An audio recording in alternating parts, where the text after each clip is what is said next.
A palavra empatia pode ser usada de várias formas. Talvez a mais comum seja usar os calçados do outro. Eu gosto de pensar em algo mais profundo. Não é apenas usar o calçado, é usar os pés do outro, é estar com seus pés. No sentido de que eu tenho que partir do contexto, mas não apenas do contexto, da compreensão, da bagagem que essa pessoa tem. Isso se eu quiser ter uma empatia mais profunda. Mas uma parte da empatia é se conectar com o que a outra pessoa está sentindo. Outra parte é compreender a maneira como ela pensa e por que ela pensa dessa forma. Isso na ciência a gente chama de empatia afetiva e empatia cognitiva. A comunicação não violenta é uma abordagem que junta essas duas coisas e eu considero que vai um pouquinho mais além, que ela pensa na motivação, do que está por trás, do que é importante para aquela pessoa que motiva ela a agir daquela forma, que é o que a gente chama das necessidades humanas universais. Bom, pensando nessa ideia de que empatia é se conectar com o que a outra pessoa está sentindo, algumas pessoas podem perguntar, mas afinal de contas a empatia é uma coisa boa ou ruim? Porque se eu me conecto com o que a outra pessoa está sentindo e ela está sentindo alguma coisa ruim, será que não é ruim? Bom, para explicar se empatia é uma coisa boa ou ruim, pegando essa ótica da comunicação não violenta, a gente pode pensar na diferença entre compaixão e dó. Já pensaram nessa diferença? Já perceberam como são conceitos semelhantes?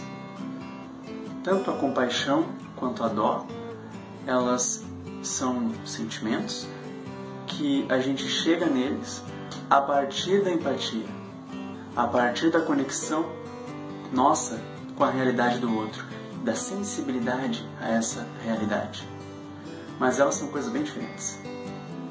No sentido que, na compaixão, existe um pesar e uma compreensão sobre o sofrimento do outro, acompanhado com o desejo de aliviar esse sofrimento, através, por exemplo, de um suporte afetivo, de carinho, de afeto. Já na dó, existe um repúdio em relação àquela situação. A dó é aquele nó, aquela coisa que a gente não engole. A gente se conecta com o sofrimento, mas a gente não acolhe aquilo, a gente não admite, a gente nega. Então, é como se a gente ficasse apenas olhando para o sofrimento e para o estímulo do sofrimento. Quem causou aquele sofrimento? E a gente fica nutrindo uma certa atribuição de culpa, até um certo ódio do que foi o estímulo do sofrimento. Enquanto que na compaixão a gente está se conectando com aquilo que é importante, com a vida que está naquela pessoa, com os valores daquela pessoa. E a gente não está usando a nossa mente para julgar o que a outra pessoa fez, para condenar o que levou ela a estar daquela forma. Para dar um exemplo de compaixão e dó, eu vou contar uma história de quando eu tinha 4 anos de idade. Eu estava chegando em casa com a minha mãe e outros parentes, e eles abriram a porta e perceberam que tinha um bichinho, um animalzinho, atrás dessa porta. E ele deu alguns pulinhos. Na hora a gente achou até que fosse um sapo. Depois, olhando com mais atenção, a gente percebeu que era um passarinho pequeno, filhote. A gente estava um pouco assustado, as crianças. E aí, minha mãe, para incentivar a gente a ficar mais tranquilo, ela falou: olha, é um passarinho, tá tudo bem. Vai ali perto dele, ele não vai te fazer mal. E aí eu fui me aproximando aos pouquinhos, estiquei minha mãozinha para perto do passarinho. Só que na hora que eu fui me aproximando, o passarinho ficou com medo de mim e começou a tentar sair, tentar pular. Quando ele fez isso, eu também fiquei com medo e eu também comecei a pular. Eu comecei a sapatear com medo de que ele pegasse em mim, eu não sabia o que podia acontecer. E nesse movimento eu acabei pisando no passarinho. Quando eu percebi que eu pisei no passarinho e eu vi que ele parou de se mexer, eu olhei e vi que tinha um pouco de sangue, eu me dei conta do que tinha acontecido. Eu botei minhas mãos na boca e eu não sabia mais se eu dava vazão ao medo que eu estava sentindo, ou a tristeza, ou a raiva de ter matado o passarinho. Então eu fiquei assim, eu matei o passarinho, e chorando descontroladamente, desesperadamente. E esse é um exemplo de dó. Eu não conseguia lidar com aquela realidade. Aquilo era muito pesado para mim. E eu estava me sentindo muito culpado. A minha mãe, ao observar aquela cena, provavelmente ela sentiu compaixão. Ela olhou, ela viu que não tinha o que ela fazer, não tinha o que fazer para resolver o problema. Ela percebeu o quanto aquilo era triste. Ela percebeu o quanto importante aquela vida daquele ser era.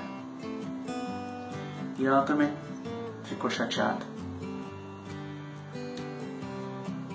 E esse talvez seria um exemplo de compaixão. A gente perceber que é algo importante, a gente querer acudir a pessoa, querer se mostrar presente para ela naquele sofrimento. Bom, talvez na prática não seja bem isso que a minha mãe tenha vivenciado. Talvez ela tenha sentido dó de mim, por estar sentindo dó do passarinho. E na prática mesmo, tinha uma tia minha que estava perto, e aí ela veio e disse assim, não, tá tudo bem, a mãe do passarinho vai fazer um curativo e ele vai ficar bom. A gente só precisa enrolar ele e deixar ele perto daquela árvore.